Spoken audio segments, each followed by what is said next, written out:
the bottom of it with your host, Joshua Moriarty.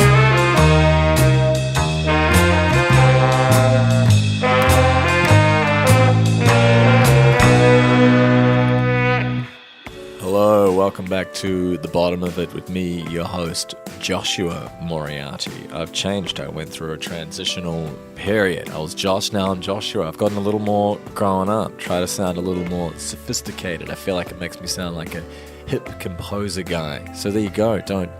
You can still call me Josh, and you can still refer to me as that. All of my close friends, the closest people call me Joshy, but I don't think, there's a couple of you out there I reckon could get away with it. What's been going on? So, we just got back from Brazil. Miami Horror had a couple of shows in Brazil. We played Friday, Saturday night, played a festival at a place called Belo Horizonte. I kept calling it Hotel Bellevue. I have terrible memory. My Portuguese is non-existent. But yeah, the shows were amazing. The people of Brazil were very friendly. They danced in all the right places. They clapped their hands when I asked them to. It was amazing. So cool to be able to fly out there and, get to experience that. So thank you, people of Brazil. What else is going on? We put out a new All the Colors single, a song called Heartbreaker. There's a video for that. Check it out. I reckon it's pretty badass. Kind of sexy surrealism with some rock and roll. Happy with how it turned out. And my debut solo album, Joshua Moriarty, War Is Over, is out on the internet where all great music exists. You can buy it. Buy it from Bandcamp, please. Then I actually get some money. That would be amazing. It cost me quite a lot to make it. It costs everyone heaps of money to make their music, and no one seems to give a shit. But that's okay. We've kind of, we've changed the way the industry goes these days. I'm not too fussed. But yeah, stream it. Have a listen. Do me a favor. I'd appreciate it. Pretty happy with how that one turned out. Very special thanks to Jack Arentz. Hacks is his name, producer who produced that all with me. He's a bit of a mastermind. Thank you. So here we are. Today's episode is with the one and only Nic Offer from the band Chk Chk Chk. 3 exclamation points. I'm sure you've heard of them. I caught up with Nick in New York City. We were over there. Miami Horror was over there playing some shows, so I booked him in. We were trying to get together in LA a little while ago when he was playing here, but he was a little too busy, he's a man who keeps moving. He's always got things to do. I like that about Nick. They put out many records, Chk Chk Chk. He's a great performer. I've always admired him. I remember seeing him for the first time probably about over 10 years ago now in Melbourne. Chk Chk Chk came out to play a festival, and I remember quite a few of the bands were a little lackluster, and then they were the headliner, and he brought the funk, he brought the vibe. He really likes to entertain people, and I think that's just a huge part of his personality. We discussed that in the podcast. You can hear us talk about that. What else did we talk about? You'll just listen to it. Don't even worry. Here you go. Nic Offer from Chk Chk Chk, ladies and gentlemen. He's very cool. Very happy with how this one turned out. Here you go. I'm going to think that the kids are right, and I'm going to think that the old people are wrong. Because historically, the old people are always wrong. So then what of the new generation of music who are you into? I think all the rap stuff is pretty exciting. I mean, I love Drake, Migos. I like Future and Young Thug. I like that stuff. And the indie bands, I think that Kid Car Seat Headrest is spectacular. See, I'm already feeling old because I don't know her. I mean, I know I've heard of Drake. But do you not?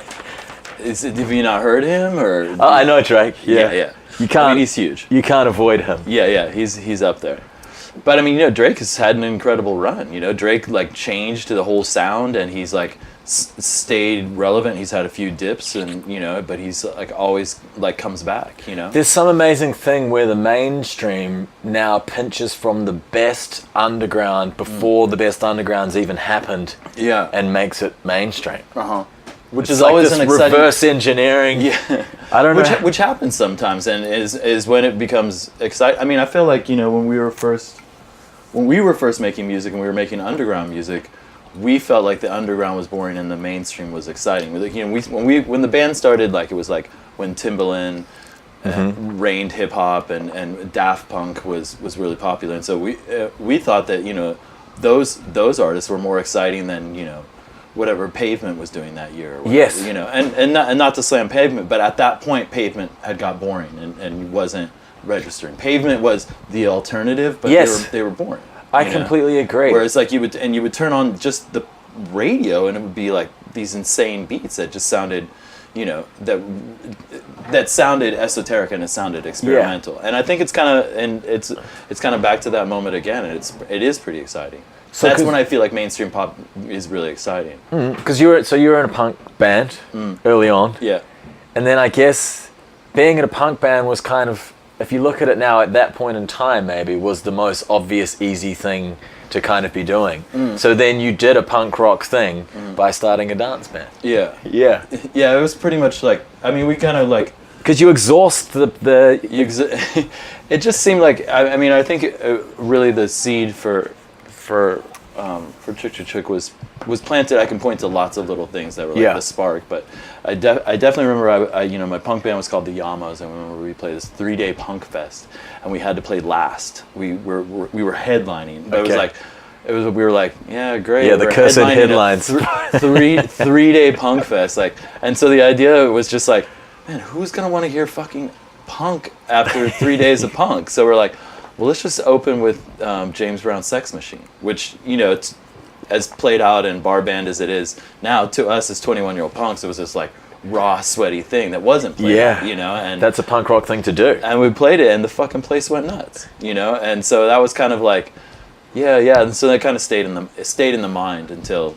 maybe a year or two later when we started the band. But it was definitely like, you know, we saw how everyone responded to that, and it was fun, you know. Well, that was the movement, wasn't it? I guess James Murphy was a punk guy. Soulwax had their rock and roll band, and then suddenly everyone just switched to club and party music because it was really boring being screamy and noisy all of the time, and that felt like the thing to do. Yeah, it was a really exciting time. But I guess when did it sort of kick off? 2000 and it was post Strokes, sort of, was when everything kind of... Well, I mean, you know, to be clear, we were before that. We were like... no, it said 96. So, you're way back. That's when... When's your first record come out? Probably 90... We'd have to check Wikipedia. 97, 98? Yeah, you would. It said the band formed in 19... That's just a 7-inch. Yeah. So, but you know, the sound is there. You hear it. Yeah. We were doing what we do. But yeah, I mean, I think that was exactly that moment. It's like, you know, when I became involved in punk, it was a really exciting time for punk. It was like when Fugazi and Riot Girl and Nation of Ulysses and all that sort of thing was happening. And that was like definitely like the raw, sweaty music that 19-year-olds attached themselves to, you know, because it was a lot. It was fertile, you know. It was like there was something you could do with that music at that point, and that maybe you weren't the most revolutionary, but it felt new. It didn't feel like tired old punk. It felt like a new punk, you know. Absolutely. And then by the time we kind of switched, it's like, you know, all those people kind of grew up together making that kind of music, and then the music started to get stale. You know, it had its life, kind of, you know, and so I think that's, you know, we started, you know, to us it kind of became like, well, why are we playing this music that we don't listen to? We were these punks, but we just, you know, we were listening to, you know, whatever, Motown and Chic and James Brown and stuff like that. And so it's like, well, let's just play the music that we listen to.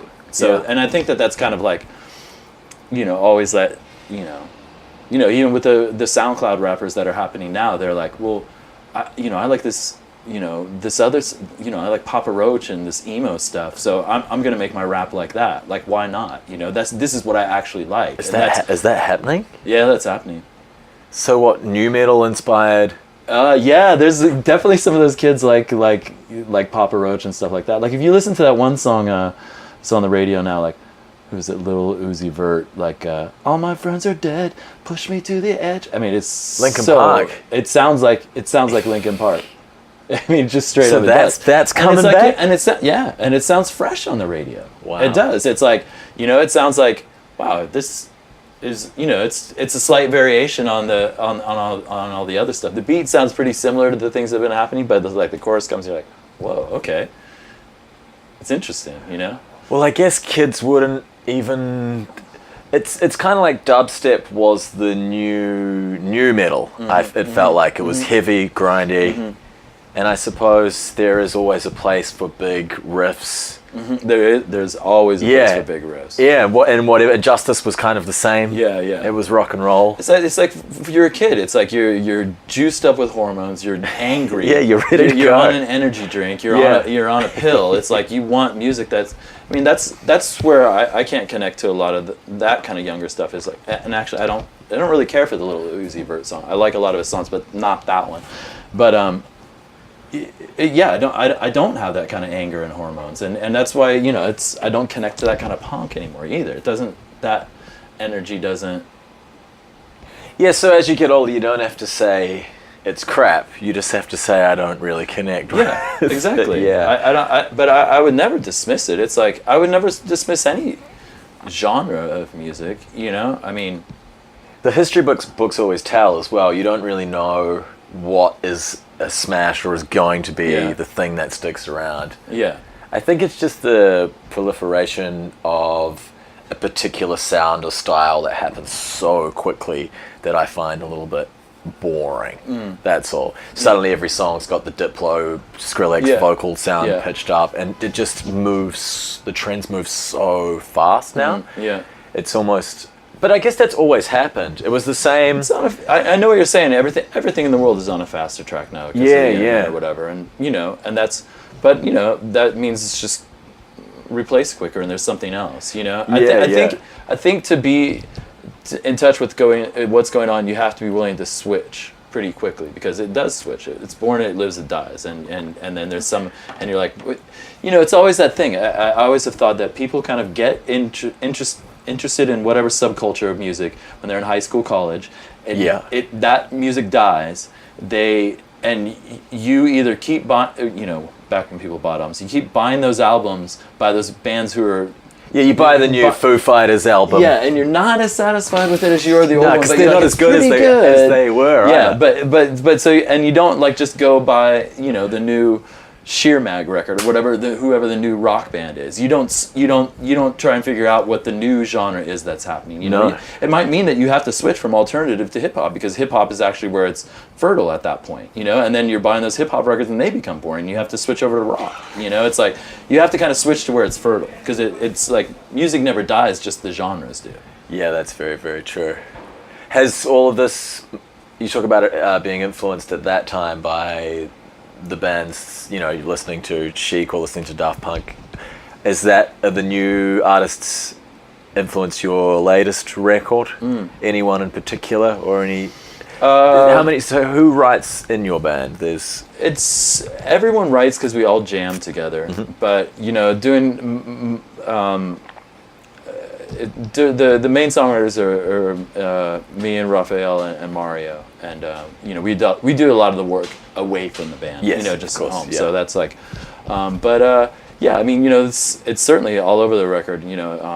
With this record, the first single was like, we specifically wanted something like Drake. I remember I was riding in the car with Raphael, and we heard this Drake single where just like everything dropped out, and the chorus was just like him and one pad. And it just sounded so empty, and Raphael was like, was marveling at it, and then he brought this song with the chorus where it just dropped to nothing, just the keyboards and vocals. That's quite a scary thing to do as well, isn't it? Yeah, but it felt really right. It felt just as effective as the opposite model is to build everything, and the chorus just explodes with everything. It was just like the chorus just all goes in, It was like it felt like a new revolutionary thing. It felt like a good trick or a switch for us. Yeah.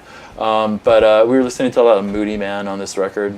We really felt like he's kind of old, but he's like his last record I thought was a great album. I haven't heard him in a while, but I've always liked him. Yeah, his last album is fantastic. Okay, yeah, I'll really definitely great. check it out. I think it would be up your alley, because it's house, but he really gets that like classic funk and soul. That sounds like something I would enjoy. Yeah, it's great. But yeah, I don't know. It's tough to say a ton. But we listen to a lot of modern club music, a lot of hip hop, and that's what Do you look back on particular albums and think you were more virile or really on it at that point, and then look at some and go, oh, that one's a bit shit? I mean, you've got 7 records now. Yeah. I'm sure they're all, everyone loves their children, but some they love more than the others. Yeah. No, and your children like grow up and do greater things than the others, and the other Yeah. ones don't do. You know, Because the new album sounds great. I really like it. It Yeah. sounds fresh, new. It's got yeah, the right stuff. yeah. Well, I mean, I think we've gotten a little better at like, you know, we made a couple records that I was disappointed in, and What was why did you not spend enough time? Something went wrong with the label. What is it that? it was, you know, it's interesting because it's like it was after you made them, and you there's bands that I'm a fan of, and especially as a kid, I couldn't understand why I wasn't as satisfied with this Cure record when the other ones were more satisfying or whatever, you know, and so you see how now that I've done it, you see how, you know, artists make mistakes or whatever, but you know, it's different things. I think, you know, I mean, it's a lot of fingers I could point at, but, you know, a lot of it was communication and ego, and, you know, there was times in the band where we were having just personal problems that really weighed heavy on the on the whole process. And personal problems are often always ingrained in the records. You know, it has to be a struggle and it has to be a fight. You know, it's kind of like I'm always glad when there's like when we get in a yelling match in the making of the record, because it means it's like we've done it and it's out of the way, and we've gone through some struggle kind of, you know. It's like it's normal and it's fine, you know. It's like you have to kind of get there. So But you've been a band for 20 years. Was there a point when the arguments got too much and you were all going to quit and you hated everyone and you were going to leave? certainly, I think the first like 4 records we made, like while we were making them, I thought to myself or said to someone, Fuck like, this these is guys. This is the last record I make with these guys. And Yeah. after like the 4th one, I was like, well, I'm probably always going to say that, so it's just fine, you know. Yeah, you get to the point where you just accept it and you know that you're going to be together forever. Yeah. It's the weird marriage. Yeah, it is. And I think I think that's the, you know, it's a matter of, you know, do you, it's just, you know, it's like, I think a lot of bands get hung up on the struggles of being in a band and kind of like tossing the towel, and it's just like, you never get to easy street, you know? It's always a struggle. I completely agree. Yeah, there's this fantasy band that you have in your head where you're the greatest and everything you write's amazing and you get to do everything you want, and it's this perfect ride. Yeah. And who has ever had that? I don't think anyone. Maybe Kevin Parker from Tame Impala. Is he like the only person who's kind of done it? And then you'll talk to him and he'll have a whole bunch of problems I'm as sure well. he has a whole bunch of problems. I mean, you know, and, you know, to He me, probably doesn't even want to do He's like somebody who really, you can tell that he's struggling. You know, each of their records feels like a new statement. You know, so you can tell he's struggled with it to get somewhere. You know, and you know, I think I think they're. It's funny because it's like they're kind of like the band now that used to be like how we waited for the next Radiohead record. Like, what are they gonna do? You know, they're not gonna fuck up this. You count on them to not fuck up. Whereas other bands, you're like, did they do it? Yeah, you don't know if they're gonna do it again. You know, If he fucks up now, it doesn't even matter. He's done 3 really great records in a row. he's welcome. That's enough for a lifetime. No, I mean, what? Like the Strokes and Franz Ferdinand still get by on 1 record. You know, he's got it in 3. Although the most recent Franz Ferdinand, I really enjoyed that one. Oh, really? That Right Words, Right Plans, Right... Did you listen to that one? I didn't listen to it. It's good. Really? Yeah, check it out. I mean, I definitely rate them, so I would listen to that. Is there going to be, in 10 years' time, are all those bands going to be on the same bill as the throwback acts, like we're seeing the Pixies appear at everything, and then Iggy Pop was back? Yeah. Is that what's going to happen? Are you going to be on Miami Horror? Are we going to be on? Like, who the fuck is it? It's always kind of interesting to see who comes. You know, like if you take someone like The Fall, like The Fall was kind of like always there and never really cool, right? Or were they? I don't know. I know that the name was sort of respected. I never really knew anyone who listened to them, but I just knew that it was kind of cool. Yeah. Because and maybe they became the coolest and the most relevant band, like, you know. So it's like I wouldn't have seen that coming. I'm sure like New Order was probably like, yeah, you guys are still doing it, yeah, lads. And then all of a sudden they were like, you know, back on the festival circuit and the big spots with them, kind of, you know. So I mean, it's tough to say. You can't. It's hard to tell. But I mean, yeah, I think there will be a certain amount of. Well, LCD's already kind of back, Yeah. and it is slightly throwback, but they've come back new But as well. it doesn't feel like a real comeback. It doesn't feel like they necnecessarily ever left. No, they never no. became irrelevant. No, that's before true. They came back. No, you know? I agree. So that's kind of the difference. I think it was definitely like like it wasn't cool to talk about Depeche Mode and New Order for 10 years. Yeah, and Prince in the 90s was so bogus. Yeah, everyone was embarrassed of him. Yeah. And then so it's like you kind of have to before I consider it a comeback, they have to kind of go away. And I don't think that LCD has really gone away in relevance. No, that's true. So it will be another 10 years. It has to get to that point where you're kind of like, I really kind of actually like LCD. Yeah, like, it has to be like yeah. it's like you're a little embarrassed to admit it. Like it was Fleetwood Mac or something. Now they're the coolest band, but years everyone it was had to hush about it. It takes the kids playing those songs in the club and dancing to them throwback style and really starting to enjoy it, and them demanding that these bands come and play the festivals. Yeah. And so until that happens, which won't happen for another 10, 15 years, until they're playing Franz Ferdinand in the club and go, whoa, this band's 25 years old. Yeah. Or Chk Chk Chk. Yeah. Then you're like, well, we haven't actually gone away. Yeah. We've been touring the whole time. We might have had a little break. Yeah. Yeah, I mean, I guess that's kind of like where we're at with it. And we haven't really been as big or popular or as relevant as we were 10 years ago, but we kind of like still maintain our... Yeah. Anyone who sees the show is like, whoa, Yeah, it's still good. Yeah. I really respect the bands that just keep doing it and do it well. And because fuck, why shouldn't you? Yeah, I mean, that's what we kind of... When everyone asks us why we're still here, it's like, well... I don't know. There was nothing else to do. Like, it's like it was fun to be in a band, and so we just like kept trying to do that. What else would you do? What are your hobbies? What are the other things? I don't have them. Like my hobby is music, and that's it. It's yeah, my hobby. Listening to music, collecting it, studying it, making it. It's like I'm always trying to get better at something. I'm trying to, I'm like it's I stay on it as a journey. I don't want to like. That's what it is for me. It's like any time everything I do is in service of the music. Even when I'm reading, it's so that I can write better lyrics. Like it's like everything is in service of the music. Yeah, I guess that's being an art, like a real artist throughout your entire life. It's just everything is feeding your. Yeah, and that's what you want. It's like you want to be the artist that you looked up to. So. I mean, and you want it to be something that's worth something, So you want it to be as good as it can be, Is there a point where you could hang up your hat? You say, I'm done. I've achieved everything. How many more albums? Is there a bunch of things you haven't done yet that you really want to do as an artist? You're happy in the journey? Yeah, the hanging up my hat part is, I guess that would come when...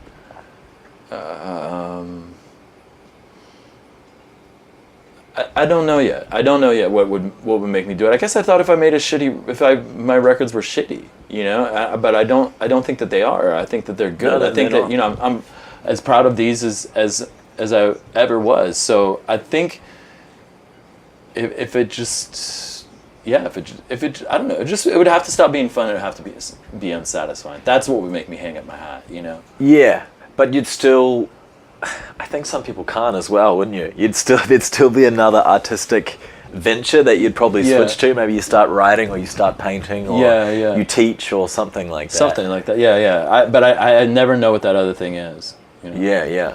Do you have a musical ethic or an ethos? Is there? Every song has to have a particular, like the lyrics have to have a strength, or. I think my like ethos is just to always kind of be somewhere that's new for me. I always kind of want to be like pulling off something I couldn't pull off before. Yeah, so doing the dropout chorus is a really good example. We haven't done this, or it's like I'm always like I'm always learning. Like right now I'm watching like a ton of like engineering tutorials and stuff, so I can understand all that stuff, so I can make the records better, right.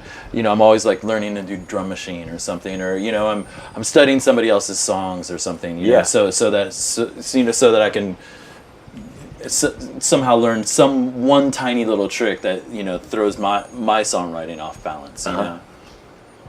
So I mean that to me is just always I always, if there's some like little motto I have, it's just always just to if I have to go towards what I'm like scared of.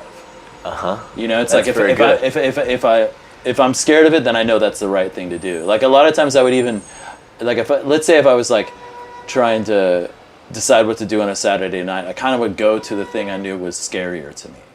You know, like the thing. Give me an example. Well, it just like, I'd just be like, I would say like, maybe I'm going to stay home and work on this beat, and or I could go to that party, or I kind of feel a little anxious about it and maybe don't feel so comfortable. So you got to go to the party. I'd go to the party because I would feel like by staying home and working on the beat, I actually wasn't challenging myself. Yes. So I had to take the challenge. So I would, in my eyes, I thought that going out and going to that party and putting myself in an anxious situation would keep me more virile and alive, so that I'd wake up on Sunday and I'd make a beat then and it would be better. Okay. Than that one I'd stay at home being comfortable. Maybe. Have you always been like this? I guess so. Yeah. Yeah. I guess so. And it hasn't dissipated as you've gotten older? I feel like I can't. I feel like that would be the end of me if I did do that. I feel like if there was that little part of me that was like, well, I can just skip it this one time, then that would be the beginning of the end. I pretty much feel the same way. Yeah.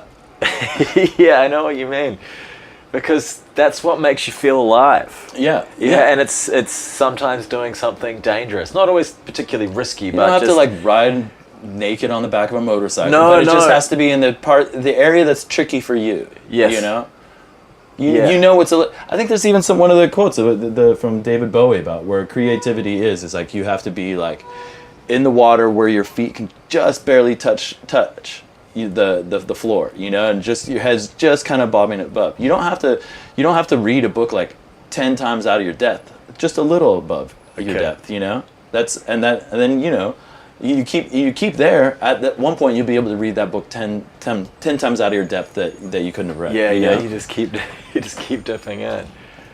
I mean, you've got to. Yeah, you sort of. It's someone like David Bowie has made a lot of shitty music, and I guess it's the same. You've got to be willing to. Well, you definitely. I was actually just talking about this the other night about like, yeah, I mean.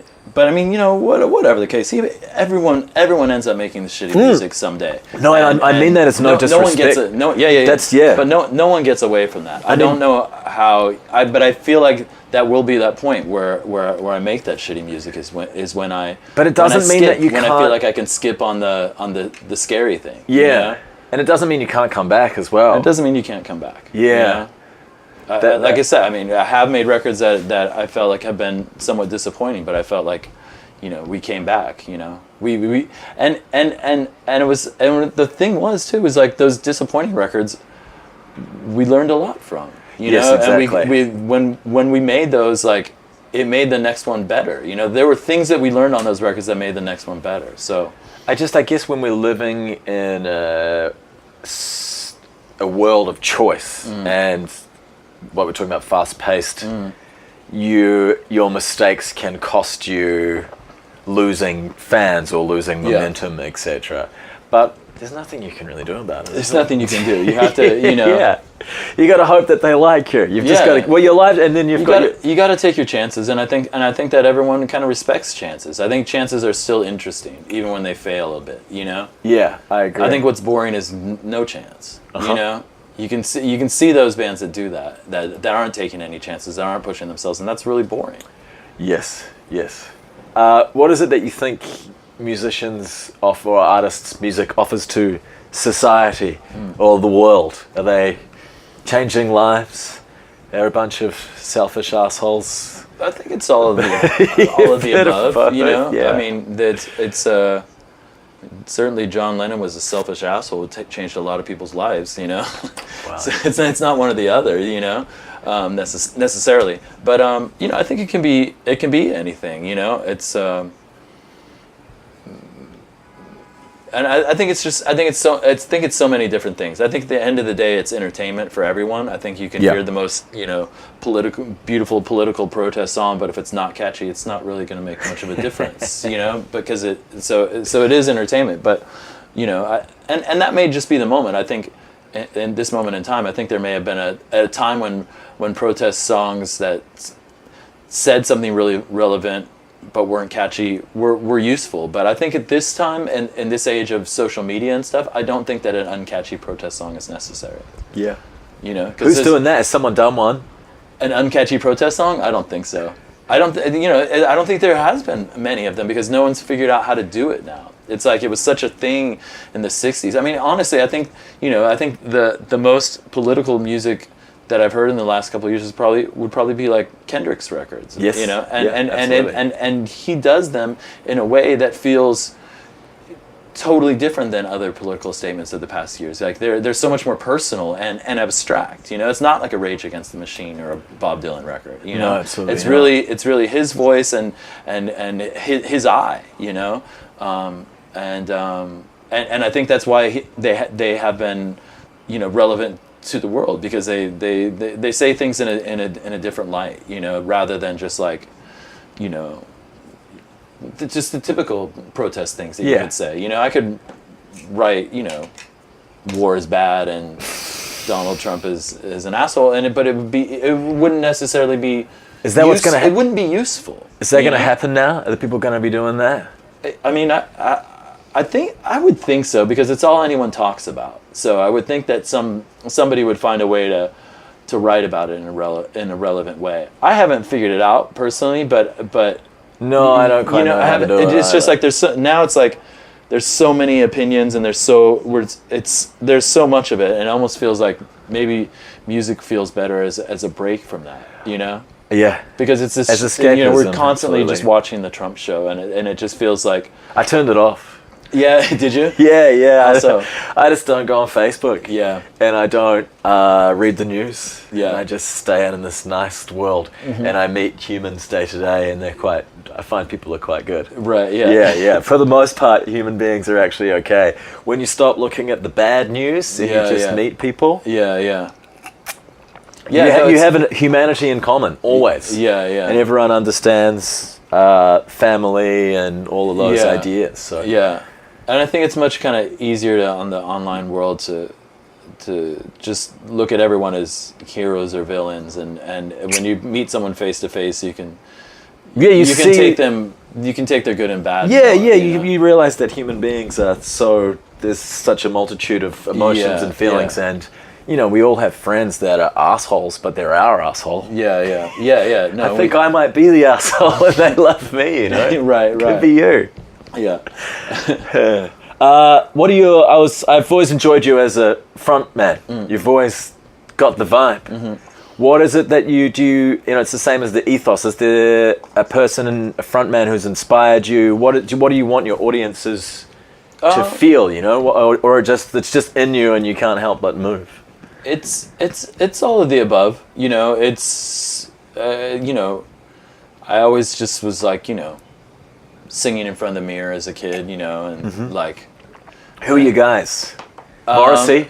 Morrissey was my guy. Definitely in high school. Definitely Morrissey was my guy. I was a new waver in high school, so I liked all that stuff, all the 80s English indie groups and all that kind of stuff, Depeche Mode and all that kind of stuff. And but when I think the first like singer I really saw that was like really had a different kind of vibe for me was when I saw The Nation of Ulysses and Ian Svenonius, and that was kind of like that was kind of like my introduction to kind of like the Iggy Pop school of fronting a band, and and the Stooges was of course after that, and Prince was always, I mean, ever since I saw Purple Rain, it's like that's that was that was my Elvis or something like that. He was like that was the unbeatable artist of my era. So I've kind of always just kind of thought that it's like you have to be, or like in the Fugazi movie when Guy says like if you're There's a Fugazi movie? Yeah. When did it come out? It came out like when they were a band. I would really like to see Yeah, that. you got to see it. It's got some incredible stuff in it. Awesome. And yeah, there's a point where Guy says something like, you know, if you're up there and you're not giving like 110%, like why are you even up there? You know. And so that was definitely a band that I saw when I was 19, and they changed my life. And you've lived by that. And I've ever lived by since, that. Yeah, for sure. I feel like I would hate to. I never want a show where I'm not giving 110%. That's just it. I don't whether think it's you a could. festival in front of You wouldn't 10,000 be able people, to. or a 10-person show in Arizona. It's like it's going to be the same show. You Yeah. know? Well, I saw that video of you playing at Roberto's wedding. Where is it? Oh yeah. For the listeners, we have a friend in Santiago promotes shows, and Chk Chk Chk played his wedding, and you were at we did the damn thing. Totally. Yeah, you did like the a whole wedding. thing. Okay, sure. That was our first wedding we ever played. We've only played one other since then. But it's like, we came to do the damn thing. So. Well, I love that. I love when someone's doing it. I see a lot of laziness, and I think especially these days, it's not that it's young, the younger people's fault, and it's not necessarily younger people, but because a lot of music's starting out in bedrooms on computers, and they didn't play in a bunch of high school bands and learn how to perform, they're thrust in front of these audiences, and I guess they're probably crippled with anxiety sometimes as well, and you've got to give them. They didn't get the 10 years build up to learn their skills, and suddenly you're just thrust in front of thousands of people. But I do find it a little lackluster and a bit boring sometimes. Yeah, I guess there hasn't emerged I'm trying to think who are the great performers to emerge from this era, and I don't know who necessarily the new great performer is of all the kids. But I mean someone 20 years older than Ian Svenonius when he was relevant probably didn't know he existed, so he was an underground artist, so who knows who's out there, It's true. I don't claim to have my finger on the pulse, I always think about this show when my old band Out had played in Minneapolis, and we played to 8 people, and it was the first night we met that band, the Black Dice, and it was both bands playing this basement in Minneapolis, and 2 bands who went on to kind of have some kind of influence on how music changed over that next decade, and no one knew we existed. I know that there's some show in a basement somewhere where 8 people are there and music is changing, and we have no idea about it. I think that's always happening. Yes, that's true. Tell me about the video for Dancing is the Best Revenge. Was that when we were supposed to do the interview in LA and you told me you had a bunch of people coming down to shoot? Or were you having people on stage to perform? Yeah, with you? they came and performed with us after the video. That was pretty, it was a... Whose idea was that? I guess it was mine. Yeah, I guess, it was like I had kind of kind of done the Prince thing where he used to pitch himself up like Camille and become a woman. And I love that on your record. It's always touch. kind of like a fun bit. Yeah, we'd always been pitching our vocals down, but then actually our Ableton rep was over at the house, and he's like, "Yeah, you can do this other thing." And it was the first time I'd pitched it up, and it didn't sound like Minnie Mouse or something. It Who's sounded doing? like an actual What are you woman. up to today? Is that actually a child? That's actually a child. Yeah, that's okay. that's Raphael's daughter. Right, that was too legitimate to not be. Yeah. It's like, is that Nick? Yeah. Pitched up. No, we've been having trouble trying to figure out how to perform that one because we can't pitch ourselves to sound like so perfectly like a child. So, so with that one, then I just became a woman, and it was like, well, and it was kind of like the song kind of had like a strut to it, so I wanted it like a walk, like they would do in the old in the ballroom videos and stuff, in the voguing, and so it was kind of like let's just walk this like that. Why don't I perform as like Prince did as Camille as he didn't actually perform as Camille, but that's I wanted to just become that character, so I became Nicole For You and performed as that, and so it was pretty Nicole For You. Nicole For You, yeah. That's the name of the character. Yeah. Are you gonna do that again? I have no idea. Did you have a good time? I would love to. tons of things that I've done in my career I've never done again. It's just like it was just for that moment. That's when it worked. And but you're intrigued idea. by drag culture. Yeah, no, I think I find that pretty exciting. But it may just be another thing that I did. It's like I've done a lot of things that I've never repeated, and it in the I don't know. I just kind of always want to like push my voice to somewhere else, and so that's kind of like where that came from. Yeah. Okay. So I have no idea whether it'll feel right to push my voice to that same exact place. I think what I'd have to do is a different effect, so it didn't sound exactly like that person. So maybe I'll become somebody else. Dress up in the clothes again, though. Sure. I mean, that was definitely a fun part. Yeah. It's very. It was definitely like I think I understood. It just it's that walk a mile in someone else's heels kind of thing. It's like you really understand something different. It's like you put those on and you dance different. You feel like a different person dancing, and that was exciting to me for sure. Yeah, I can't remember the last time that I did that. Yeah, it would be when I was a child, probably. Yeah, but I reckon I'd get into it for sure. Yeah. I feel like I'm 1/4 gay or something like that. Not that you have to be gay to be drag. No, but it's good to experiment with those others. If we're in gender fluid times, it's certainly like a good. Everyone can learn something from that. Yeah. If we are actually gender fluid, it's like you learn something from having any kind of other sexual experience or like.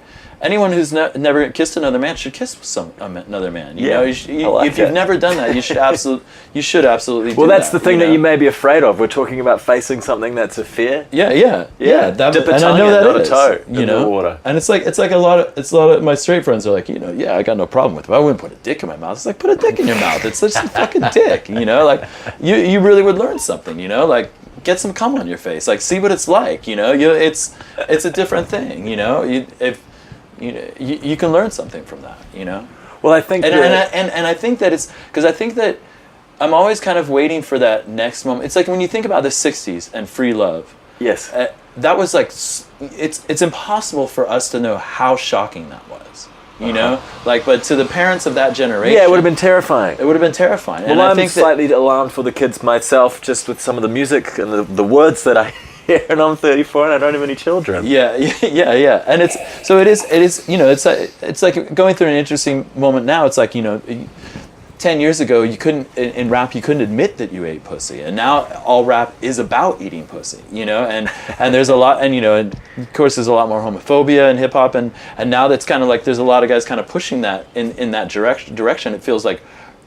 It feels really punk, especially to those old rappers. They're kind of like, they can't believe what kids are saying and doing. But I think that, like the 60s, for something else like that to happen, it would be an incredible moment if, much like I think in the early 2000s it became very like kind of like a thing for like girls to make out at the bar to like kind of turn guys on. And that was kind of like an edgy thing to do or something like that. Paris Hilton style. Yeah, and and it became like a thing. Like, most girls have like made out with another girl, Yes. and many of them have gone further. It's much more acceptable. And I think it could be a moment like free love in the 60s, and it could be an exciting moment in general if like guys just started like being more experimental like that, like making out at the bar to just to be edgy or something like that. Because even if that's kind of like, some people would say that that's like I don't know what people would say about it, but those people would learn a lot from it, and it bridged some understanding. I think that it's like I think that I finally, as a teenager, like finally defeated my homophobia by, when I would first make out with dudes. I was like, oh wow, and I discovered the parts of that turned me on, and why I could do things like that, and I learned a lot from it. But I kind of learned because it was an edgy thing to do, right? And it's like that's what it kind of allowed me to try it. So I think that something like that could happen that would be shocking, like free love was in the 60s. If guys were just like, yeah, I sucked his dick last night, and it's not a thing, Is it gonna happen? Oh, it'll happen someday, certainly. Yeah, I guess the younger generation are way more blasé about sexuality for sure. I'm sure it's still really homophobic, but I'm sure it's so much different than what I went to school. It might be, yeah. I wonder. I think it's probably still you use the homophobic words to insult someone because that's just kind of always been the case, and they're great words to use to insult someone. But I imagine that the sexuality side of it probably is a little looser. But I just wonder. It's definitely looser, and it's still got a long way to go. Yeah, I can't. I think that maybe it's hard for me to say, but I think that now is kind of a tiny trend. And there'll be somewhat of a backlash to it, and it'll sit dormant, and I think the next time it's going to break and be a big fucking deal. And there's going to be a lot of cocksucking. There's definitely a lot of cocksucking going on as well. Yeah. We played at that, Miami Horror played at the Folsom Street Fair in San Francisco. Have you done any of those? We did do one of those, yeah. Man, it was fucking mental. I'd never seen anything like it. It was the most wild. But that's been that way for years. That's not. But I was like, that's a Folsom Street Fair. There's a whole lot of cocksucking going on. Oh yeah. Yeah. Oh yeah. Oh yeah. Yeah. People don't care. That's a different part of the world, you know. Yeah, absolutely. One of my favorite questions to ask is, are you optimistic or pessimistic about the future of humanity? Okay, literally 2 years ago, I would have said optimistic, the last 2 years has been like the greatest test in my life of my optimism, because I was born and raised as an optimist by my dad, and my mom too. She's not necessarily a pessimist, but my dad had a really kind of annoying sense of optimism, which after the election, I called him and I was like, what's going on? Like, you've seen a lot of dark elections in your life, but this one's different, right? I'm not gonna lie, it seemed like he had a pretty hard time painting a sunny face on it, like he usually does. But sure, I am optimistic, just because some things are going to be better and some things are going to be worse, and I think that there's certainly things, there's so many things. Everyone wants to complain about the internet and how it's changed everything, but I think there's so many amazing things that have happened because of so many amazing things. I think just from a day-to-day life, people are more creative in just how they share their thoughts with the world. I think, Instagram has opened up a lot of my friends to their own artistic eye and stuff. Like some of them it hasn't, but certainly some of them have found a voice, much like punk gave people a voice. Like, it's like you didn't need to have gone to photography school. You just needed your phone, and you could maybe be an artist. That was a great. It's great, those entry level points. When the playing field becomes level and anyone can just do it. And I think that's always an exciting thing. But I think that certainly the rise in hate and the rise in insult and shame that we've seen, the way people treat each other online, it's like the whole thing of like, well, the online's not the real world, and it's like, well, now in fact it is, because it's where a lot of us spend absolutely a good portion of our time, so it's not the real world anymore. You have to treat people like you would treat them face to face. It does have to be that thing. I don't know what to say about the president. I hope we make it out of it alive without too many laws changing for the worse. It's everyone knew it was going to be bad, and it's really been worse than we thought. So it is really hard to remain optimistic through that. If I'm going to be optimistic, I would say that I hope that now people feel how really ignorant and wicked the right wing is, and it's just like these people have no scruples and no morals. It's like they have two interests, which is like being pro-life and protecting big businesses, and that seems to be their two main operative things. And it's like they have no other Christian values whatsoever. It's like they're all clinging to this one tiny Christian value, which is pro-life, but none of anything else that they do has anything remotely to do with the Bible or the original American values. So it's like it's been an interesting time. And my hope that, if I'm being optimistic, my hope is that it finally like really swings hard to the left next time, because people see that that's Yeah. you know, That's the where best thing that their can interests come out of actually it. lie. You know, their interests don't lie in protecting big banks. Like the average American's interest is not protected by that. You know, so that's, if I'm being optimistic, that's how I hope it falls. You know, I think it probably will, and it has made people more aware, and made them realize that they have to pay attention and try and do something. yeah. So that, whereas if it had been another, if Hillary had got in, I think it just would have been more apathy. It might have been more complacency. Yeah, I But, definitely think so. I mean, that's, I'm not saying that, that. Always the darkest before the dawn. Yeah, that's what I hope. That's what I really hope. It may be the case. I think so. I'm kind of, I always think human beings are good. Probably more innately good than they are evil. Yeah. Maybe everyone's 80% good and 20% bad, but people use the 20% bad to get the 20% bad out of every other human being, so everyone thinks that everything's fucked. Yeah. And if we could just rally the good in everyone. Yeah. Well, it's like hate is such an energizing force. It's like it's so easy to get. There's something about it that is addictive on the internet. Absolutely. And it's like if people like to, we're mad at this person today, and all kind of like seize on that. There's something about it that attracts us, and I. Well, you feel righteous. Yeah. And You it feel plays righteous. into your righteousness. Yeah. No, I think people are addicted to feeling righteous. Yeah, that's what it always is, and just criticizing everything. How could anyone? Blah blah blah. Yeah. It's like, I'm great. I'm righteous. Yeah. They are the wicked. Yeah. No, it's certainly so I hope we learn what we're supposed to learn about that from this moment. Whatever that is about our own nature. I hope that we're able to kind of like figure out, and that becomes a known passé thing. Like, oh yeah, you can't. Amongst people who know, you're like, you're not supposed to argue with internet commenters. You're supposed to stay out of that. But not everyone knows that. So I hope that becomes common. To know that. Yeah, that's why I've turned it off. I can understand that. I live a happier existence. Yeah. Because of that. Yeah. Well, you had in your song "Five Companies." The lyric was "The end is near." I think everyone predicts it every year. Well, to be fair, Raphael actually wrote that lyric, and when we wrote that song, when we heard that, it was like. It didn't seem like the end was near as much as it does now.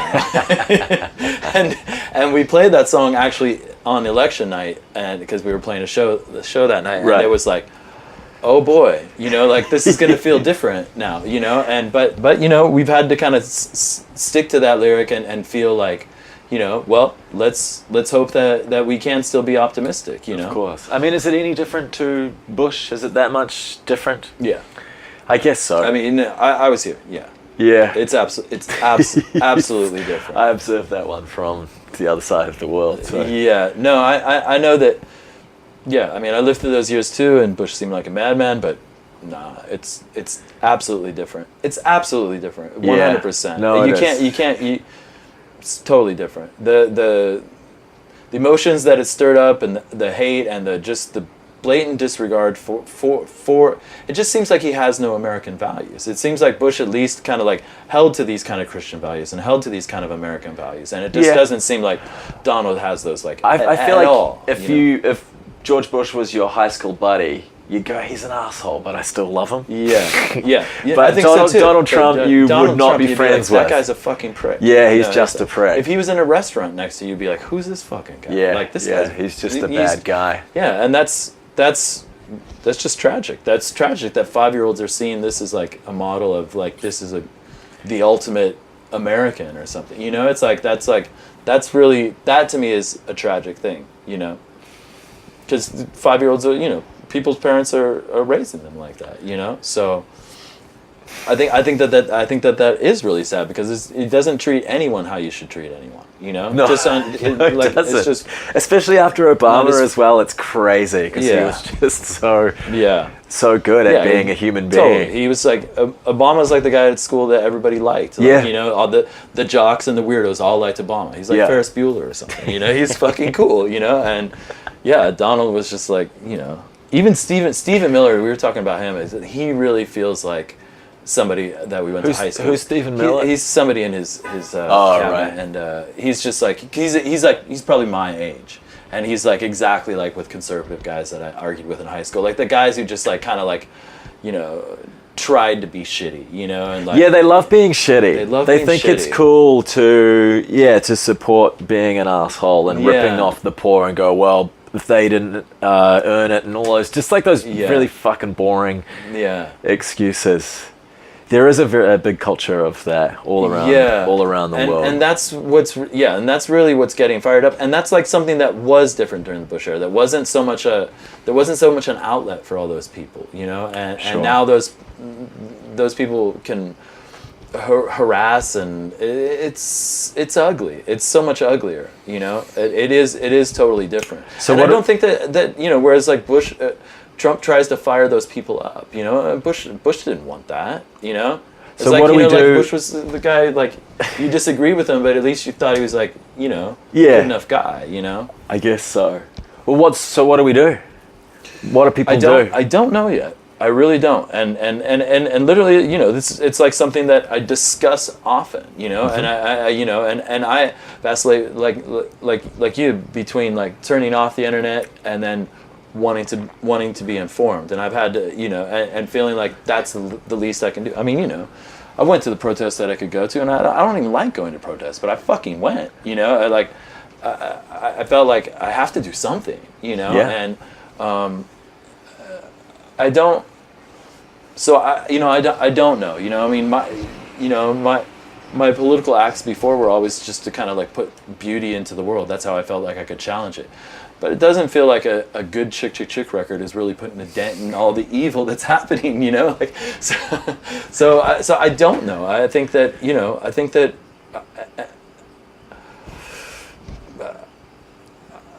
I'm doing whatever I can now when people say this or that, and I, you know, try to help out with that. But I'm hoping that something kind of rises up, you know, and something becomes a new way to clear it. You know, I feel like protests were really great in the 60s because they were such a like new viable form, you know. It was a brand new thing. And so to me, it's like, I think that, you know, obviously the new viable form is what we do on the internet. And I think that, you know, I think things like memes can be really powerful, and like they are the creative protest statement of our age now. But at the same time, they feel a bit like, you feel a bit caught in 1984 when you're like in the, you know, you're in your own feedback loop of people you agree with. Yeah. You know. Yeah, absolutely. And so you feel and firing up that righteous indignation. Like I don't. You know, you feel like we're all watching this Trump show, and I don't know that that's the answer. But you know, that to me feels, you know, I do think that the way that social media has worked as a form of protest is more viable and exciting than the song, you know. But that may just be because the right songwriter hasn't stepped up. You know, Bob Dylan must have. I mean, you know, when that happened, that must have been really incredible. You know, and there's no reason why that won't happen again, you know. Why some SoundCloud rapper or what have you, like, just Rage Against the Machine get back together. I see, but it wouldn't be them. They're old, you know. It's like it needs to be someone new. It needs to be someone new. It's not going to be one of the old guys that saves us, you know. It's going to be someone who kind of shines light on it in a new form, the way that Bob Dylan did, you know. It's got to be a new form, though. Is there digital protests? I think the meme is. But is there a group where people can sign the petition digitally, and that acts as something? Does that happen, or is it not credible? You know, I guess so. I don't know. Yeah, I don't know either. Because if that was the case, there'd be shitloads of people who would sign lots of things. It seems like if that was the case, we'd always be signing things because it's, you know, everyone's certainly fired up right now. You know? Yeah. But you can't take that to an institution and go, look, I've got all of these digital signatures. They just write it off. But that's not fair. They shouldn't be allowed to. I'm willing to sign. Why can't I sign it digitally? It's the same as standing outside the supermarket and signing it. Right. Yeah. I don't think that that's. You know, I think that Or are we going to have avatars that go to a digital protest? Like, or why do you have to take your human form down to stand outside the government? Can we do it online? Well, the thing about taking your human form is I think it is energizing to feel other people there 100%, with you. of course. Like being at the rock concert. That's kind of like what I understood when I went back to the protest this era, you know. But yeah, I mean, I think there are those. I mean, I think people think of that as like liking a Instagram post that agrees with your political opinion. I think that's how people are kind of co-signing or doing the digital signature. Yeah. You know? Yeah, we need to be. I think people also feel a little bit impotent, and we are at a point where people don't quite know what to do. Yeah. And no one's telling them where to be or that it's going to make a difference. And we're waiting for our Martin Luther King to turn up, but I don't know who he is. Yeah, no, there hasn't been that person that's really spoke for the people in that sort of way yet. You know? Yeah, who's going to get us, because they're going to get assassinated as well. You have to know that death is coming. Right. They all got taken out. Yeah. Hey, that'll do it. Thank you very much. Okay. I appreciate you taking the time. Yeah, no sweat. Thanks a lot, my man.